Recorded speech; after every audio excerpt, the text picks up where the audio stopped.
오늘도 예배하는 여러분들에게 각별하신 주의 은혜와 복이 이전보다 충만하기를 축복합니다. 우리는 매일 우리의 가정에서 우리의 미래를 봅니다. 미래가 우리와 함께 자라고 있습니다. 미래에 대한 기대와 소망이 매일 에너지가 돼서 우리의 가정을 두릅니다. 우리의 자녀들의 모습이죠. 지금 우리나라를 보면 주변 나라들이 모두가 부러워하고 놀라워합니다. 필리핀 청년들을 만났는데 저는 그 청년들을 만날 때마다 그 얘기는 꼭 해줍니다. 1952년도에 우리는 너희 나라에, 너희 조상들한테 큰 은혜를 입은 나라다. 그러면 어떤 젊은이들은 들은 얘기라고, 또 어떤 젊은이는 모르는 얘기였다고 그렇게 얘기를 해요. 그리고 어떤 젊은이는 그런데 왜 지금 우리는 이렇게 살까요? 라고 얘기를 해요. 생각이 참 다릅니다. 그런데 질문하는 것을 들으면 그 젊은이의 미래가 어렴풋 짐작이 되고 기대가 되기도 합니다. 생각을 하면 우리는 한 시대를 살았던 분들의 생각과 가치관과 판단력 그리고 생활력 여러 가지 요소들이 신기하게 잘 모여져서 긍정적인 방향으로 이루어졌기 때문에 지금 우리는 다른 나라에 비해서 월등히 좋은 환경 속에 삽니다. 6.25 당시까지만 하더라도 아프리카 최대 빈국 그 위에 바로 우리나라가 위치했다고 얘기를 하는데, 그렇게 생각하면 지금 우리는 다른 이들이 누리지 못하는 것을 충분히 누리고 살아가고 있습니다. 무엇 때문이겠습니까? 내가 한 것도 아니고 내 주변에 있던 사람들도 아니고 전 국민이, 또 시대를 살았던 어떤 사람들이, 그분들이 목표의식을 가지고 더 나은 것에 대한 가치를 품었기 때문에 지금 우리가 이렇게 살고 있는 거 아니겠습니까? 우리도 역사를 되돌아보면 매일 절망이었던 시절들이 있었습니다. 그래도 잘 해왔고 잘 해내고 있고, 그리고 앞으로도 더 나은 것을 기대하고 사모하는 마음이 있기 때문에 더 잘 해낼 것이라고 기대를 합니다. 요즘 우리 자라는 중고등학교 학생들이 솔직히 저 자랄 때보다 더 똑똑한 것 같아요. 예, 아는 것도 많고 또 하고 싶은 해내는 것도 많고, 나 같았으면 안 할 것 같은데 그래도 묵묵히 해내고, 오늘 우리 또 채원이가 또 이렇게 관현악부에 처음 앉아가지고 얼마나 이쁩니까? 안 이쁜 사람 손 들어보세요. 예, 다 이뻐하는 모습으로, 좋아하게 긍정적인 모습으로 그렇게 돼요. 좋은 것으로 나를 지키는 지혜를 가져야 되고, 이게 지금은 나한테 이게 제일 좋은 거야. 그걸 선택하고 분별하고 붙잡는 것이 지혜고, 그걸 지켜내면 분명히 다른 이들과 다른 성장이 있고, 그리고 다른 이들이 누리지 못하는 것을 누릴 수 있는 것을 그때 알게 됩니다. 사람이 미련하다 그러는 게 꼭 닥쳐서 안다 그러지 않습니까? 미리 선험적인 것을 가진 분들을 존중하고 따라가는 지혜만 가지면 그분들이 했던 고생은 나는 안 하고 할 수가 있는, 그게 참 사는 맛인데 그걸 모를 때가 있다는 거죠. 제가 이 김정수 선교사님을 만나면 그 보기 좋은 모습이, 곁에 학생들이 이 친구를 신뢰하고 15년 동안 잘 따라왔다라는 걸 보면 놀라요, 솔직히. 왜냐하면 이번에도 보니까 이 친구가 처음 개척했던 곳, 두 번째 개척했던 15년 전에 개척했던 곳에 리더십 이양식을 했거든요. 처음 본인이 이제 학교 일하면서 담임 교육자가 돼서 일하고 주일 예배도 인도하고 뭐 수요 예배도 인도 그랬는데, 지금은 15년 동안 옆에서 묵묵히 지켜봐 왔던 제자 한 사람을 그 교회 리더십으로 세우는 거예요. 사진을 잠깐 보면은, 사진 있을까요? 네, 저 왜 사진을 보면 옆에 제 오른쪽에 있는 친구가 저 후배, 대학원 후배 석관동인가 어디서 교회에서 파송한 선교사님이고, 그 스텝 몇 분이 이제 그 제자로 양육한 친구를 교회 담임으로 이제 이양식을 하는, 그래서 안수하는 모습이고, 왼쪽 사진은 안수받은 이제 저 교회 담임 교육자가 김종석 교사님한테 감사를 표하는 그런 장면이에요. 15년 전에 개척한 교회 리더십을 딱 이양을 했다. 그건 흔치 않은 일이거든요, 사실은. 그리고 지금 5번째 개척지를 알아보고 있는데, 어쨌든 이렇게 보면 15년 동안 그래도 열심히 한국에서 온 다른 선생님 한 분을 존중하는 모습으로 곁을 지키고 또 그렇게 가르쳤다. 이 사실은 저 나라에서는 쉽지 않은 모습이라고 생각해요. 지금도 뭐 다른 것도 후원하고 있지만은 저렇게 리더십을 이용한다는 생각조차도 안 하시는 분들도 사실은 많거든요. 아주 큰 일을 해낸 겁니다. 제가 이번에도 숙소에 1층에 그 뭐 식당, 카페 이렇게 리셉션 있는데 데크 하나 이렇게 만들어 놓은 거 보니까 아니, 우리 장로님들 집사님 같으면 뭐 한 반나절이면 뚝딱뚝딱 만들어 놓고 딱 끝나고 할 텐데, 야, 어떻게 똑같은 장면을 제 집에 올 때까지 봤거든요. 반나절 일도 안 되는 걸 가지고 지금 5일째 하고 있더라니까요. 그래서 내가 이렇게 봤습니다. 커피를 마셨는데 봤더니 5분이라고 50분 놀아. 그런 사람들이에요. 5명 와서 일 시켰는데 1명이라고 4명 놀아.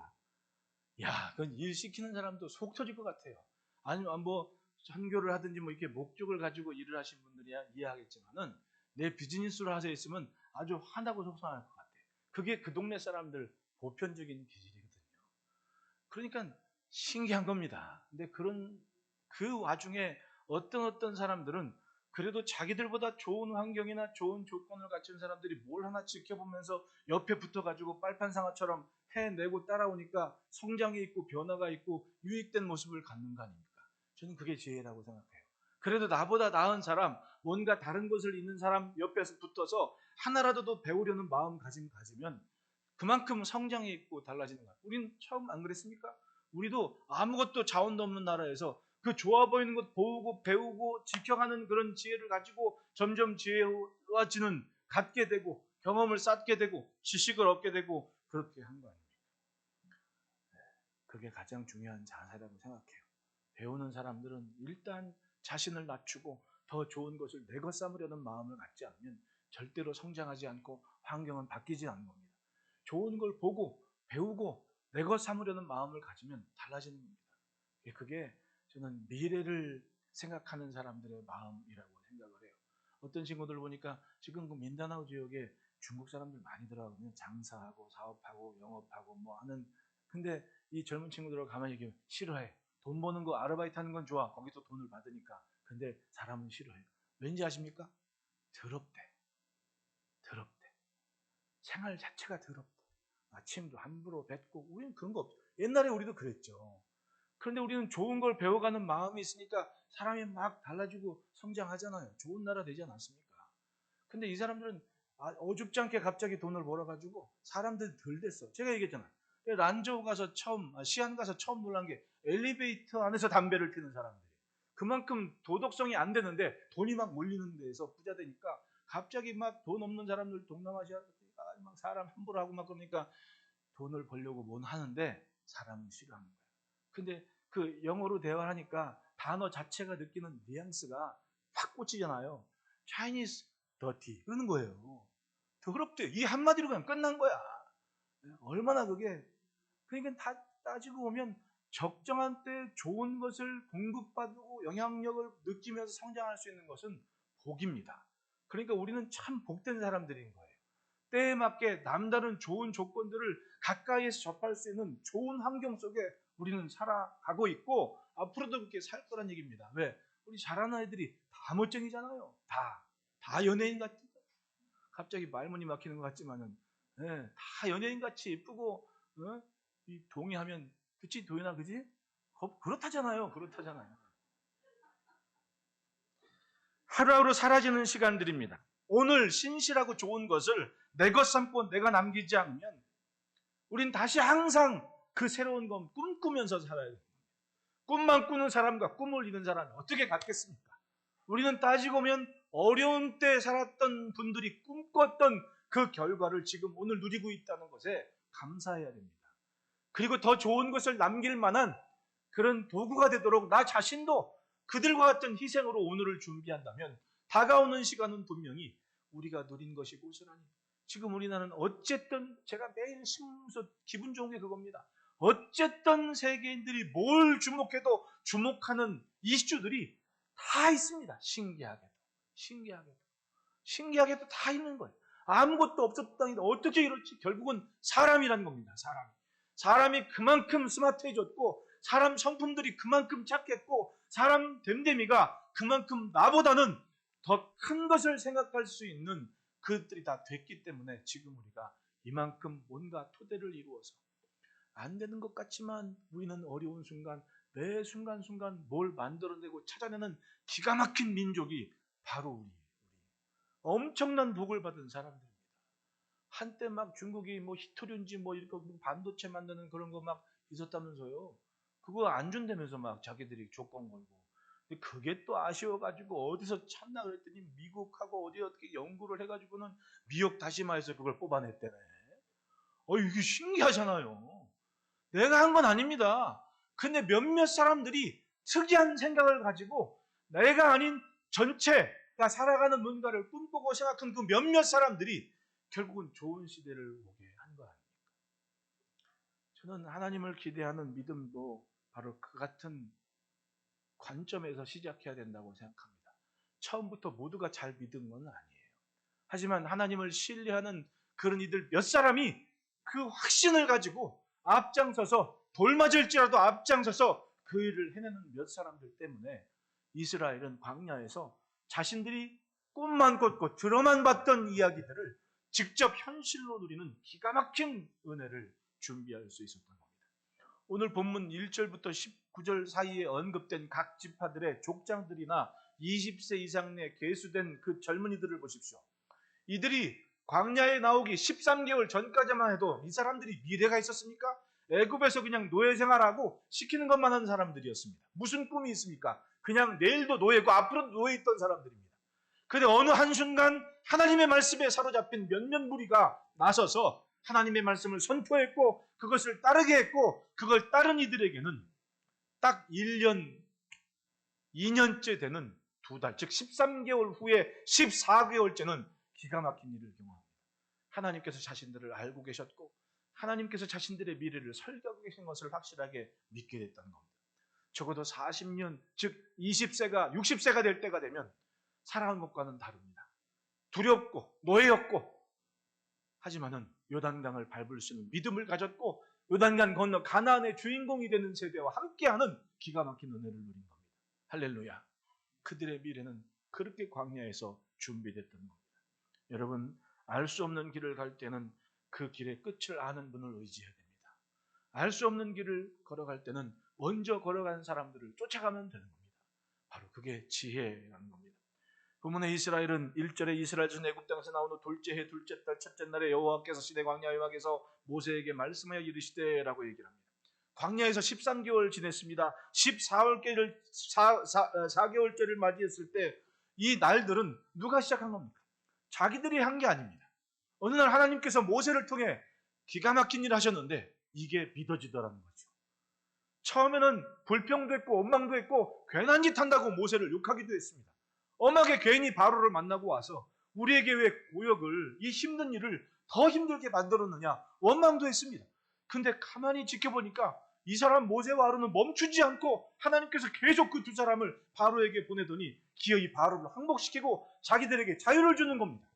그래서 알았습니다. 저 사람 말들은 잘 듣고는 봐야겠다. 그리고 전부 쫓아나와서 함께 애굽에서 나와서 광야로 나온 사람들 아닙니까? 광야에 나선 이들은 하나님께서 시작하신 시간의 의미를 깨닫고 하나님께서 있게 하신 시간의 은혜를 누리면서 그 다음 세대의 미래를 준비할 수 있었던 겁니다. 따지고 보면 이스라엘의 미래는 바로 이 광야에서 준비됐습니다. 하나님의 말씀을 듣고 하나님을 신뢰하는 그 삶의 가치를 비로소 깨닫고 자신들이 하나님의 백성인 것을 확신하게 된 겁니다. 미래는 하나님의 말씀에 담겨 있는 겁니다.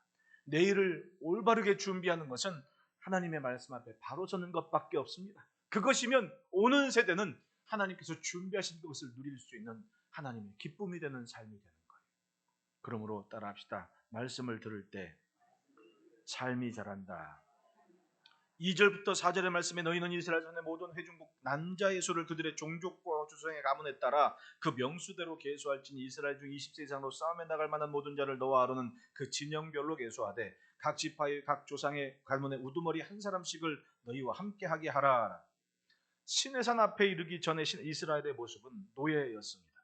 차려놓은 밥상에 숟가락만 올리기만 하는 그런 존재들 아닙니까? 어느 때는 밥 숟가락 올릴 밥상조차도 없을 만큼 고역이 심할 때도 있었습니다. 그게 노예입니다.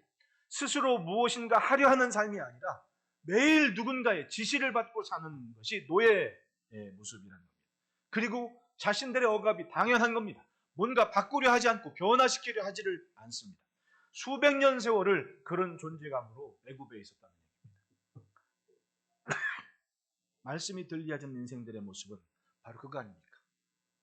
자신들이 어딘가에 사로잡혀 있는데 사로잡힌 걸 모르는 겁니다. 그들에게 있어서의 미래는 암울하죠.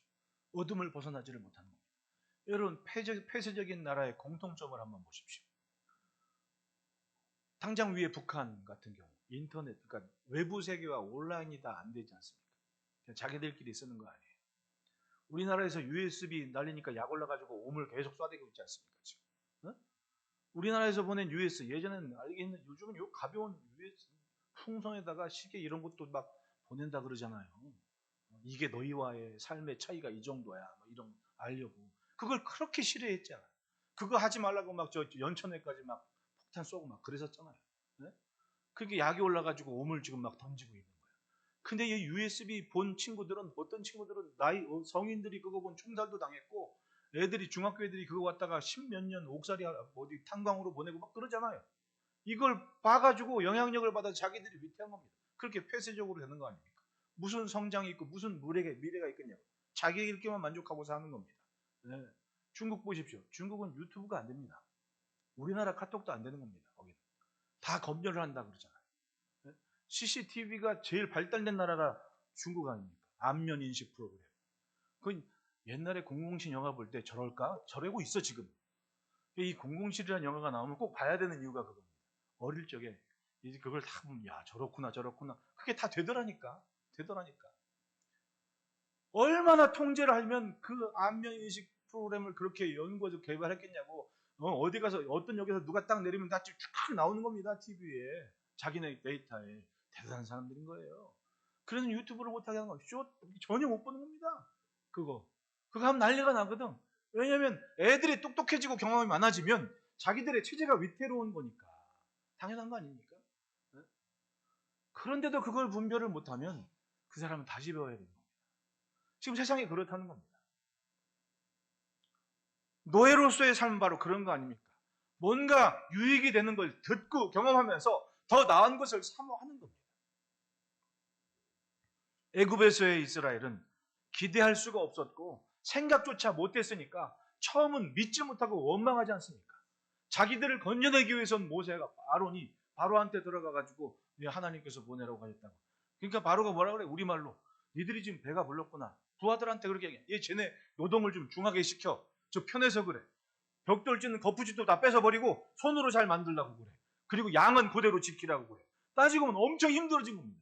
그 하루 힘들으니까 당신들 괜히 그 쓸데없는 짓 해가지고는 우리가 이렇게 힘들게 하냐고. 아니 자기들을 구원하러 온 모세하고 아론한테 이 앞장서 일하는 사람한테 욕을 하고 덤비는 겁니다. 얼마나 억울하겠습니까? 그 사람들 봐선 일하고 싶겠습니까? 에이 관두자.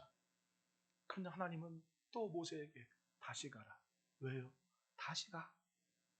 내 백성을 건져내는 게 너의 일 아니냐.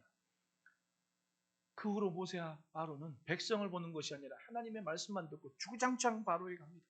일하면 할수록 하나님의 능력은 굉장했습니다. 애굽이 그렇게 신처럼 여기는 모든 것들을 하나님의 말씀 한마디에 종처럼 부리면서 오히려 그 신적인 존재들이 애굽의 재앙을 가져오는 존재들로 눈으로 보게 만드는 거예요.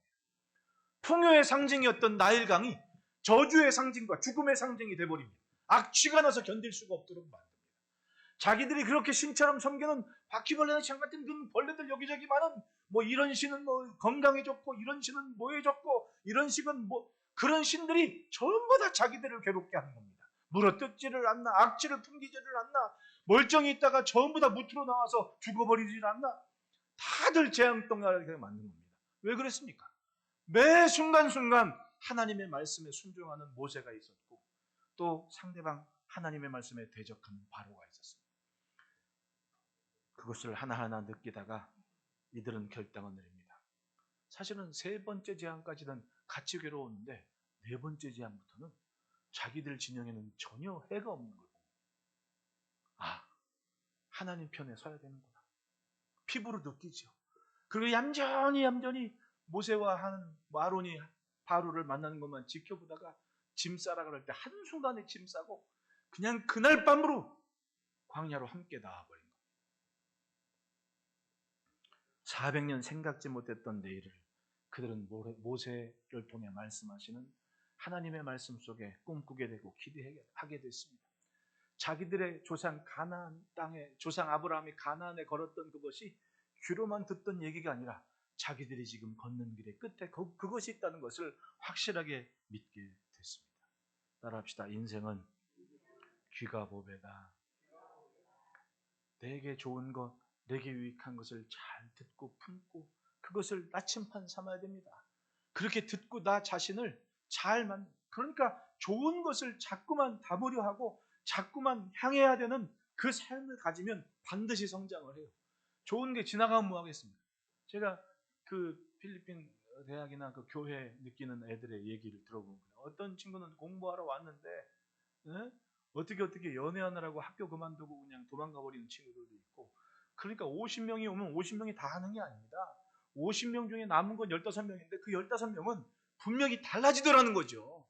이게 15년 동안 일하면서 본 모습이고, 그리고 그걸 눈으로 보는 겁니다. 그렇게 잘 성장한 애들이 학교의 교직원이 돼가지고 15년 전에 가르쳐가지고 같이 했던 애들이 커가지고 그 학교 교직원으로 취업을 하는 겁니다. 그 교직원들이 자기가 잘한 학교니까 거긴 신학교만 있는 게 아니잖아요. 일반적으로 뭐 행정학과도 있고 막 그러니까 거기 나온 애들이 경찰도 되고 막 시험 봐서 그래요. 그 막 학교에서 뭐 운동회 한다 그러면 경찰차들이 그 밑에 있는 도로까지 쫙 에스코트 해가지고 교통 통제주도 그래요. 얼마나 대단합니까? 그게 15년 열매 아닙니까? 그러면 그 애들은 그겁니다. 좋고 유익하게 만들 것이 무엇이냐 그걸 배우고 쫓아온 애들은 그렇게 가는 겁니다. 그런데 자기들이 평소에 생활해 왔던 보편적인 것에 사로잡힌 애들은 다 저렇게 사는데 뭐 그러고 산 애들은 15년 전하고 지금하고 달라질 게 없는 거예요. 참 교육이라는 게 무섭다 하는 생각을 해요. 여러분, 들을 걸 들어야 되고 품을 걸 품어야 됩니다. 우리의 내일을 걷게 하는 힘이 바로 주의 말씀에 있다는 것을 인정하고 믿고 그렇게 쫓아가는 분들의 뒷걸음질을 뒤따라가다 보면 적어도는 그분이 맞았던 바람은 안 피하잖아요. 안 맞을 수 있잖아요. 왜? 그분이 다 앞에서 바람 맞고 갔으니까 내리는 조용한 거야. 그것이 말씀을 들으며 자라는 삶인 겁니다. 하나님께 주의 말씀에 능력과 힘이 있는 것을 믿고 듣고 쫓아가는 삶을 지켜가야 됩니다. 둘째로는 따라합시다. 미래는 하나님께서 주신다. 아직 오지 않은 시간은 내가 만드는 시간이 아니라 하나님께서 우리에게 주시는 시간이에요. 없을 수도 있다는 겁니다. 하나님께서 그 시간을 신기하게도 사람을 통해 준비하십니다. 우리도 보십시오. 참 신기하게 우리나라에 오는 그 선교사님들이 우리나라에 대한 이야기를 알고 왔습니다. 1884년에 우리나라 미국 육군 소유로 임관한 분이 우리나라에 와가지고 외교부에 임관했던 육군 소위가 우리나라 대동여지도 들고 다니면서 서울, 경기, 충청도 일들 다 돌아다니면서 경험한 책을 쓴 기록이 있어요. 제가 이랬구나. 저 역사 공부할 때 학교에서 그거 안 가르쳐줬거든요. 근데 그 책이 있더라고. 읽어보니까 내가 살지 않았던 때 내 나라 살았던 나라의 형편이 어땠는지 진짜 말도 못할 지경이야. 말도 못할 지경이야. 그리고 1894년도에 왔던 호주의 한 일본에서 근무하는 선박회사 간부 하나가 우리나라가 궁금해서 배 타고 와가지고는 1894년도에 우리나라 돌아다니면서 책을 또 썼어. 그게 유럽의 도서관에 영국 어디에 도서관에 박혀 있다가 발견돼가지고 번역해가지고 내가 그걸 또 찾아 읽어보니까 가관이었지 우리나라. 일본 사람들이 총 들고 돌아다니는데 관심이 없는 거야. 관심이 없는 거야.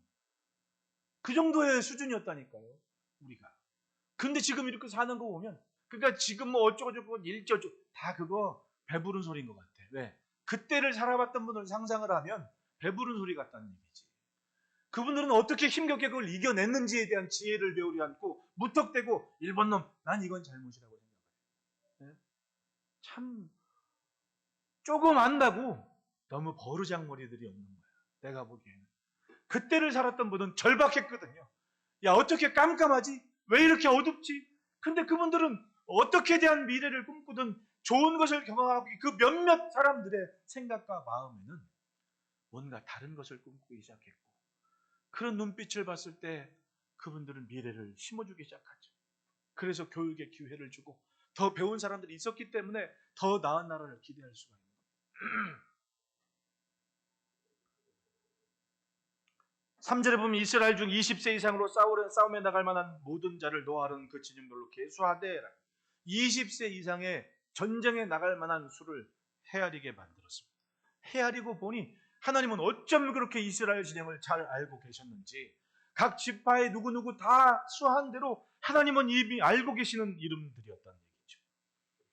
그리고 그들의 이름을 불러내게 하십니다. 신고하게 합니다. 오늘 우리가 감당하는 일에 내일이 담기지 않았다면 불행한 삶이죠. 그러니까 변화가 없는 게 일상이 되어버린 거예요. 네, 말씀드렸잖아요. 돈 줄 테니까 와서 일해라. 그럼 일을 해도 안 해도 그만이거든요, 이 사람들은. 근데 돈을 준다니까 오는데 이 돈에 대한 가치를 귀하게 여기지 않으니까 5분 일하고 50분 노는 거야. 니는 왜 그러니? 구박받으면 씨 굽고 그냥 또 놀아. 그거 어떻게 하겠냐? 이 사람들은 그냥 오늘하고 똑같은 내일이 끝인 거야. 내가 이걸 함으로써 내 가정에, 내 가족들에게, 내 자녀들에게 이 사회가 어떻게 바뀐다는 상상을 아예 못하는 거야, 아직도. 그러니까 바뀌지 않은 거죠. 근데 제가 아까 얘기한 세 번째 청년, 그런데 왜 우리는 아직도 이럴까요? 라고 질문한 친구는 분명히 바뀔 겁니다. 왜? 그 주변에 자신이 궁금해하는 이들의 답을 가진 분들이 있으니까 분명히 바뀔 거. 뭔가 달라도 다른 미래를 살 겁니다. 그런데 내일도 오늘이랑 똑같을 거. 아니, 내일을, 변화될 내일을 생각하지 않는 아이들은 성인이라도 아무것도 안 할 겁니다. 똑같이. 그러니까 무슨 미래가 있겠냐. 국가건 사회건 가정이건 오늘 땀 흘리고 힘든 이유가 있어야 됩니다. 그걸 보람이라고 하죠. 그 보람이 많을수록 변화되는 것이 있고 바뀌는 것이 있고 내 앞에 차려지는 것이 다릅니다. 누가 광야를 좋아하겠습니까? 힘들고 어려운데. 네? 오죽했으면 자기가 탈수 증상이 있는 걸 모르고 죽어가겠습니까? 뽀송뽀송하니까 내가 물이 필요한 걸 모르는 겁니다. 그리고 죽는 거예요. 쓰러지는 겁니다. 물이 없어서. 내 몸에 물이 없어서. 그게 광야인 겁니다. 누가 좋아해요? 그런데 하나님은 예레미야에게도 말씀하지 않습니다. 엉망진창으로 살아가는 예루살렘 사람들한테 내가 소년 때의 우위와 처녀 때의 사랑을 기억한다. 신혼 때의 사랑을 기억한다. 광야에서 그 힘든 시절 하나님은 이스라엘에게 말씀하셨고 듣게 하셨고 미래를 꿈꾸게 하셨거든요. 근데 좀 살만 하니까 그 미래를 더 이상 꿈꾸지 않았고 항상 그대로 있을 거라고 생각합니다. 하나님의 기뻐하신 뜻은 광야에서 너희들에게 아브라함과 약속한 그 은혜를 내가 반드시 너에게 줄게. 내가 아브라함에게 약속한 반드시 너를 복주고 번성하고 번성하게 할 거야라는 그 말을 너희를 통해 이룰 거다라고 말씀하셨고 그걸 이루기 위해서 광야를 참아냈던 겁니다. 근데 예루살렘에 정착하고 가나안 땅 차지한 무리들은 어떻습니까? 날 때부터 광야라는 삶은 귀로만 들었고 실제로 경험하지를 못했으니까 자신들이 얼마나 귀한 존재인 줄 모릅니다. 자신들의 미래가 어떻게 준비됐는지 생각하지 않습니다. 그리고는 허랑방탕하게 보내고 성전이 있는데 무슨 얘기냐고. 그 시대에 하나님의 기뻐하신 듯이 바뀝니다. 내가 이 녀석들을 어떻게 하든 혼쭐 내가지고 정신 차리게 만들어야지. 이게 하나님의 기쁘신 뜻이 돼버린 겁니다. 광야에서는 내가 아브라함에게 약속한 그 좋은 미래를 내가 반드시 줘야지. 그게 하나님 마음이었습니다. 기쁘신 뜻이었던 겁니다. 그런데 수백 년 세월 지난 다음에 하나님께서 보시기에 기쁘신 뜻은 내가 이 녀석 홍구형 내가지고 정신 차리게 만들어야지. 이게 그 기쁘신 뜻이 돼버려서 도저히 예루살렘에서는 답을 찾을 수 없어서 바벨론에 있는 느부갓네살을 데려다가 네가 대신 저 예루살렘과 유다를 혼내줘라 라고 말씀하신 거예요. 여러분, 내가 하는 것을 하나님이 기뻐하시는 것으로 착각하지 마십시오. 하나님이 기뻐하시는 것이 내 뜻이 될 수 있도록 기도하시기를 바라요. 그러지 않으면 교만에 빠져서 하나님이 기뻐하신 뜻에 채찍 맞는 인생이 되어버리는 거예요. 얼마나 무섭습니까? 지금 광야에서 부름받은 20세 이상의 젊은이들은 그들의 민족의 내일을 준비하는 일꾼들이 됩니다. 애굽을 알았고 광야를 배웠고 그리고 민족을 품은 이들에 대해서 그들 진영에 새롭게 태어나는 아들과 다음 세대의 교량 역할을 충분히 하는 세대가 된 겁니다. 왜냐하면 20살짜리가 60세가 되도록 하나님의 말씀으로 훈련받았고 오는 시간이 딱 매일매일 40년 동안 하루 내려주는 만나의 만족과 감사로 오늘 비낭아리 보고 잘지라도 내일은 하나님이 주실 것을 기대하는 훈련받은 세대가 된 거예요. 이들이. 그리고 나는 출생하는 애들이 적어도 20살이 장가가고 시집 가고 결혼해서 애 낳고 바로 2살, 3살 이렇게 자라난 새들이 결국은 가나안 땅에 들어가는 주인공이 되는 거 아닙니까? 이 사람들은 정말 중요한 때에 좋은 교훈을 받고 내일을 준비하는 세대가 됐습니다. 그리고 확실한 한 가지를 가졌죠. 미래는 하나님이 주시는 시간이다. 우리도 역사를 보면 오늘이 부끄러운 일들이 참 많습니다. 언젠가 우리 학생들 데리고 저 홍코 공원에 윤봉길 의사가 폭탄 던진 곳에 갔습니다. 저는 내가 가서 좋은 곳은 내가 생각해서 유익한 곳은 어떻게 하든 우리 성도들은 꼭 가봐야지 직성이 풀리고 그 순간부터는 기도 제목이 겁니다. 여긴 꼭 봐야 된다. 여긴 꼭 와봐야 된다. 애들하고 와서 공원 그 정자 위에 이렇게 난간에 석가래에 이렇게 써는 글자를 이렇게 보니까 참 대단한 분 아닙니까?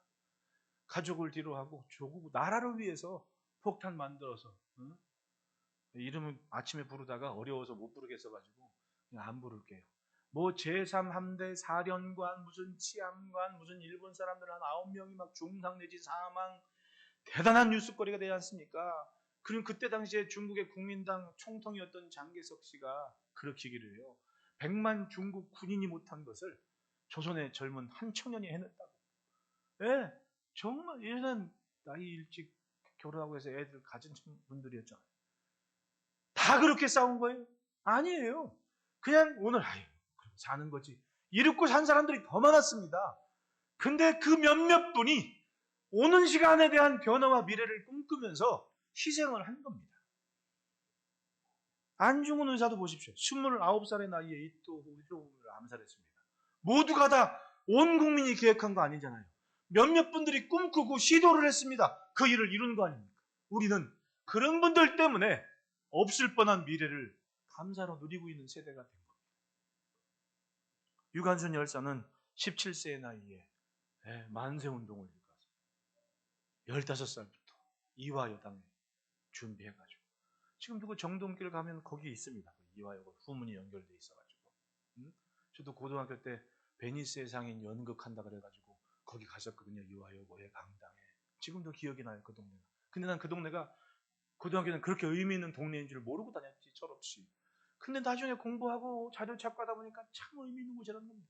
애들하고 꼭 그 길을 걸어보라는 얘기하는 이유도 바로 그 이유입니다. 네. 10대예요 지금은. 17살에 민족의 미래를 꿈꾸고 만세운동을 했다고요. 그러니 그때를 살았던 분들이 얼마나 우리가 부끄러워요. 솔직히. 나밖에 모르는 세상을 살지 않습니까? 지금 세상이. 그런 면에서 보면 광야에서 하나님의 부름받은 이 젊은 세대는 자신들의 미래를 하나님의 뜻에 맡기고 그 일에 순종하면서 성장을 하고 자랍니다.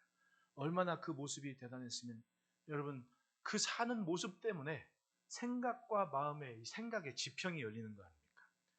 이 민수기에 보면 아침에도 우리 안장로님 때문에 슬로보아스의 딸 얘기를 은근히 꺼내가지고 했는데 또 얘기할게요. 이 슬로보아스의 딸들은 광야에서 이렇게 나왔는데 자기가 그 딸들이지만 여인들의 위치에서 보고 느끼는 게 있을 거 아닙니까?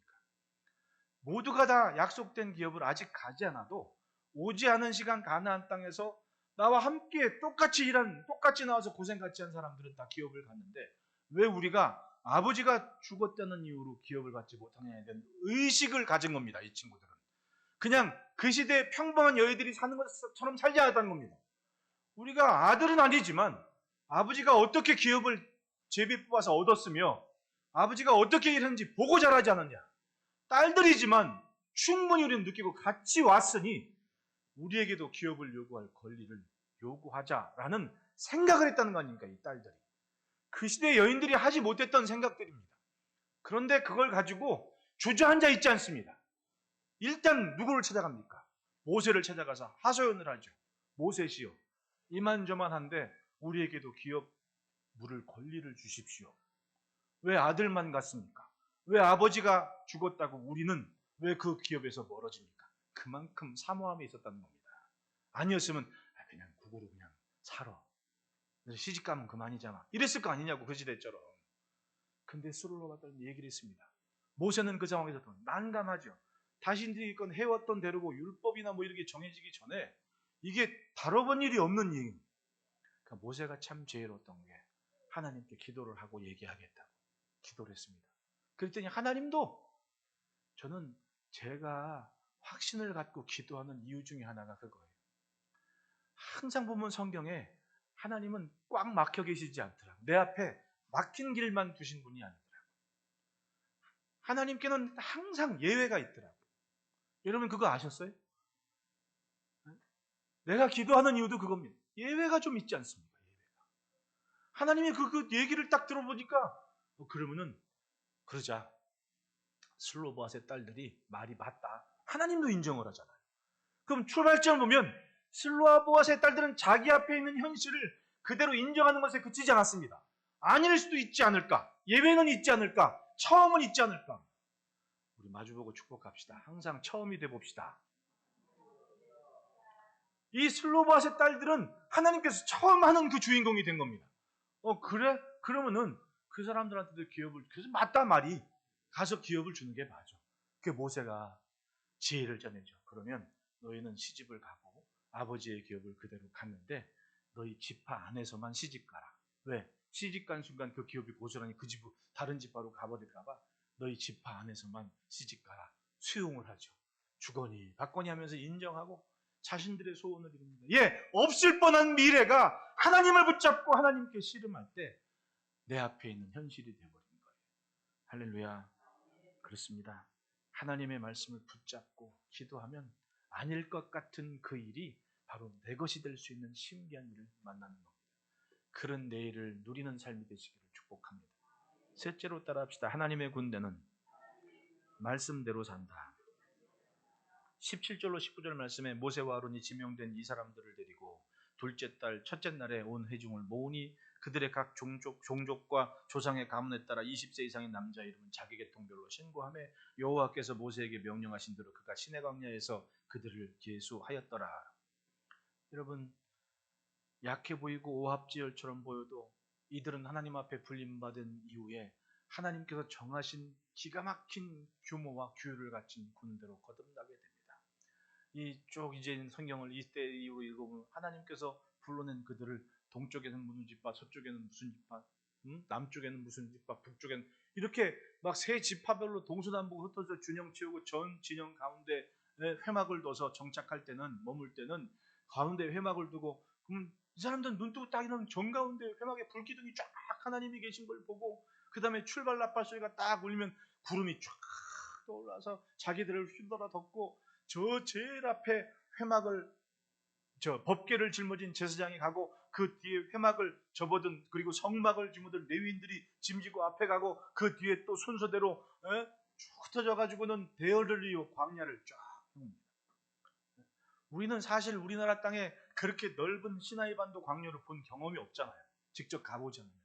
그야말로 끝이 안 보이는 지평선이 쫙 펼쳐지고, 뭐예요? 아주 그냥 그걸 뭐라 그래? 은색이, 약간 그 은색 같은 도화지가 쫙 펼쳐진 끝에 저 코발트색의 하늘이 딱 맞닿아 있는, 아무것도 없는 그 평평한 도화지 같은 땅에 20세 이상으로 계수된 수가 60만 몇이었습니까? 군대로 펼쳐져 동서남북 딱 펼쳐지는 모습을 주변에 무역하는 보부상들이나 아니면 정탐꾼들이 한번 상상을 한번 해보십시오. 여러분, 인간이 전쟁에 나가는 전투를 할 때 대와 오와 열을 이루어서 전투 병법을 기술한 때는 얼마 되지 않습니다. 사실 본격적인 병법이라고 얘기하고 세계 군인 사령관들이 주목한 것이 알렉산더 때였거든요. 알렉산더 대왕의 기병술 같은 거, 이런 거는 훗날에 패튼 장군까지 영향을 주고 롬멜도 그 영향을 받았거든요. 그러니까 사실은 인간이 군대를 이루어서 대와 오와 열을 지켜가면서 전쟁을 한 건 그리 오래지 않습니다. 그러니까 사실상은 다리오 왕이 뭐 헬라 제국하고 알렉산더 대왕 같은 경우에 그때 당시 헬라의 전술은 그거거든요.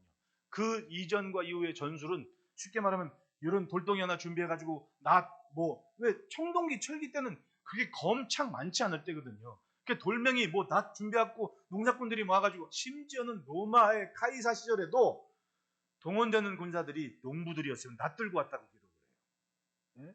돈 많은 귀족들이나 지금 이렇게 좀 말도 사고 방패도 사고 하는 사람들이 사가지고 자기들은 장교로 해가지고는 노블리스 오블리지 그런 거예요. 그런 게 다 따지고 보면. 근데 그럼 고대 사회의 전쟁은 어땠냐? 상상을 해보십시오. 주전 알렉산더 대왕이 주전 356년 이때 사람이거든요. 근데 지금 출애굽해서 광야 나오는 때가 주전 1400년 이쯤이에요. 그럼 무려 1000년 전에 광야에 있는 한 민족이 대화와 열을 이루어서 철저하게 뭔가의 구심점을 가지고 행렬을 이루었다는 얘기는 주변 사람들은 보고도 겁먹는 거예요. 그러니까 여리고성 사람들이 성문을 걸어 잠근 이유가 자기들하고는 다르거든.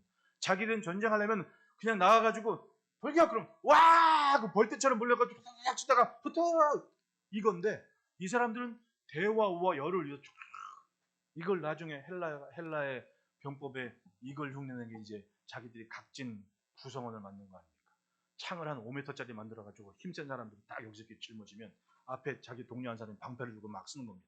그래서 헬라의 군대가 무적이랐다는 얘기 하는 겁니다. 왜냐하면 돌멩이 들고 나 들고 막 싸우자 하고 하는데 창끝이 5m 앞에 있는 거야. 응?